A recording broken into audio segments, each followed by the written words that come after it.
नमस्कार शेतकरी बांधवांनो, स्वागत आहे तुमचं किशोर दामेदर यूट्यूब चॅनलला. आणि आज ज्या बागेमध्ये आपण आलो आहे त्या बागेचा पत्ता तुम्हाला सांगतो आहे, कारण बरेच लोक म्हणतात पत्ता नाही सांगत. तर ह्या बागेचा पत्ता म्हणजे गाव लिंबोडी. तर आपण आता लिंबोडीच्या गावामध्ये आलो आहे.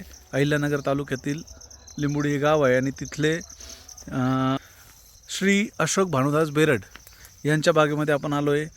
इथे झाडांची संख्या 180 आहे. 180 झाडं आहे. काही म्हणजे 200, 250, 200, 250 लागवड होती, पण इकडच्या काही भागातले जे आहे झाडं गेल्यामुळं आता 180 झाडांची संख्या राहिलेली आहे. आणि 180 झाडामध्ये 170 झाडाला इथे बांबू बांधलेले आहे.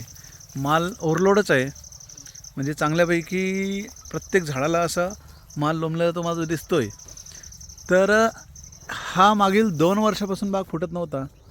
म्हणजे त्या न फुटण्याचे कारण म्हणजे याला फळकाळींची संख्या खूप कमी होती.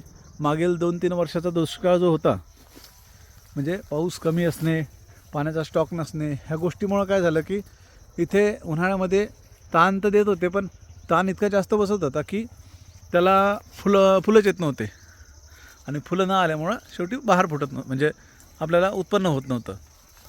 ह्या सगळ्या गोष्टीवर आपण यावर्षी मात करत असा एकदम एक नंबर बाग फुलवलेला आहे. त्याचा आपल्याला आज एकदम चांगला रिझल्ट मिळतो आहे.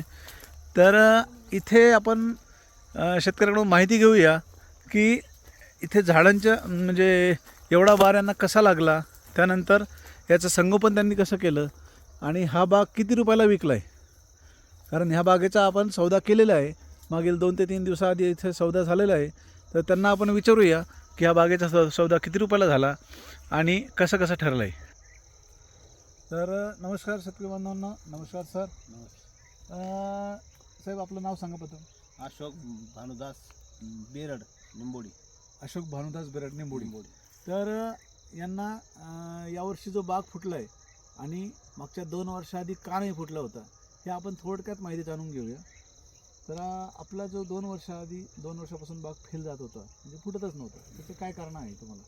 इथं काय होतं, थोडंसं पाण्याचं पण नियोजन, थोडी हलकी जमीन आहे. हलकी जमीन आहे आणि पाणी आपल्याकडे पाणी कमी कमी राहतं उन्हाळ्यात. आणि त्याच्यानंतर जो ताण बसत होता इतका जास्त बसत होता कारण की झाडच होते, म्हणजे काळीच पडत होती पूर्ण. त्यामुळे आपल्या झाडं इकडच्या बाजूचे पण झाडं गेलेले आहे बघा. इकडच्या बाजूला जे झाडं आहे ते आपल्या इथे काही गेले, परत लावले, ह्या गोष्टीमुळेच ते झाडं गेलेले आहे. आता आपण यावर्षी जो बाग उक्ता विकलेला आहे तो किती रुपयाला विकला आहे? हा जवळजवळ 7.5 लाखाला. 7.5 लाखाला बाग विकला आहे. आणि 7.5 लाखामध्ये आपण झाडं, आता इथे झाडं किती, संख्या किती आहे पूर्ण राहिलेली? इथं 180 आहे. 180 झाडं आहे. आणि 180 पैकी जवळपास मला वाटतं पूर्णच झाडं बांधलेले आहे. काही आहेत सुटलेली. 170 का 68 झाडं बांधलेले आहे. 168 बांधले. 168 झाडं म्हणजे 168च्या पूर्ण झाडामध्ये असंच माल आहे एकसारखा. हा, एक आणि कलर पण खूप छान आलेला आहे. डिसेंबर एंडिंगलाच हा कलर आलेला आहे. म्हणजे याचा अर्थ आपण जे नियोजन केलं आहे यावर्षी, जे खत व्यवस्थापन आहे, पाणी व्यवस्थापन, त्याच्यानंतर फ्लोचे पाणी मागेल काही दिवसापासून, तर याचा तुम्हाला बाकी आपल्या गावामध्ये आपण काही बागा बघतो अजूनही हिरवाच माल आहे. तर आपल्या आणि त्यांच्यामध्ये हा फरक तुम्हाला जाणवला की नाही? हो, आहे ना, फरक आहे ना खूप. यावर्षी आपल्याला तुम्हाला खर्च जो आला आहे तेवढ्या झाडामध्ये एक ॲव्हरेजली अंदाजे तुम्हाला खर्च सांगता येईल का, किती झाला आहे आपला? जास्तीत जास्त 50-60 हजार. 50-60 हजार रुपये खर्च झाला आहे.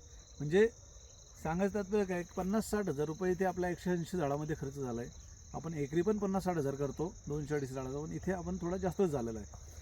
60 हजार खर्चामध्ये आपण एक 7.5 लाखाला बाग विकला आहे.